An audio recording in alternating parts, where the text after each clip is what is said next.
Good evening, Tom. Wasiibye otya, Tom?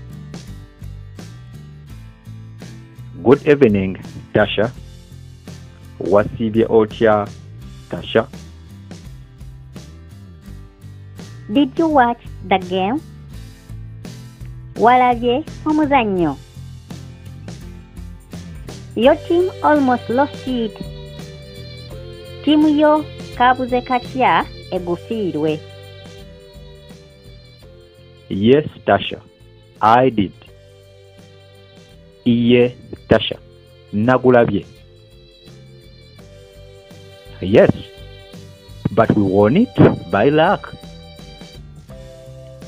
Iye, naye twaguwangudde na mukisa. Your goalkeeper was so good.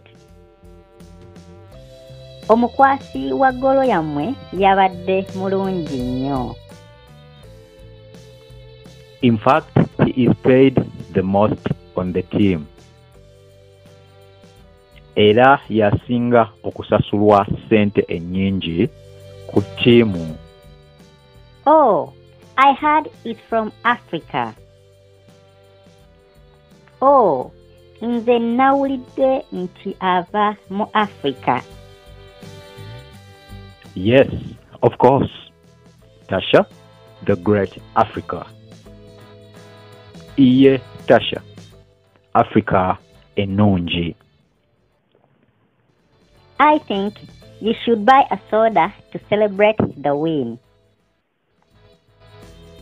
Nze ndowooza wandiguzeeyo ku soda ojaguze obuwanguzi. Oh yes, but I have no money. Oh yeah, naye nze sirina sente.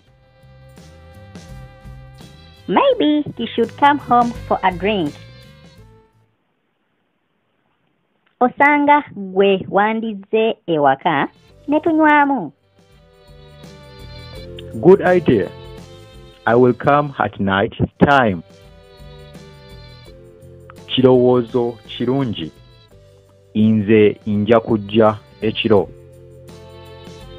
Okay, Tom. See you later. Kale, Tom. Tulabagane edda.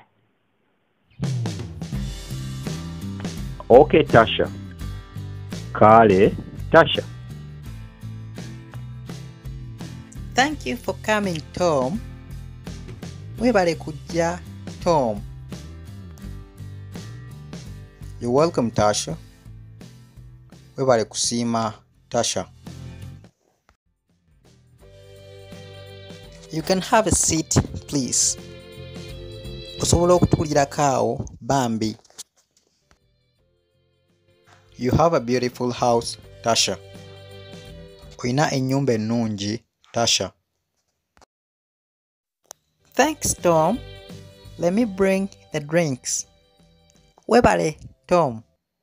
Kandeete ebyokunywa. Okay, please. I'm waiting. Kale Bambi. Kaninde. Tom, can I ask you something? Tom, nkubuzeeyo ekibuuzo. Okay. Go ahead. Kale. Genda maaso. Are you married? Oli mufumbo? No, but I'm seeing someone. Nedda naye nina gwendaba. She must be lucky. Ye alina kuba wa mukisa. I hope so. Kansubire bwentyo. Okay, Tom. Here are the drinks. Kale, Tom. Ebyokunywa bibino.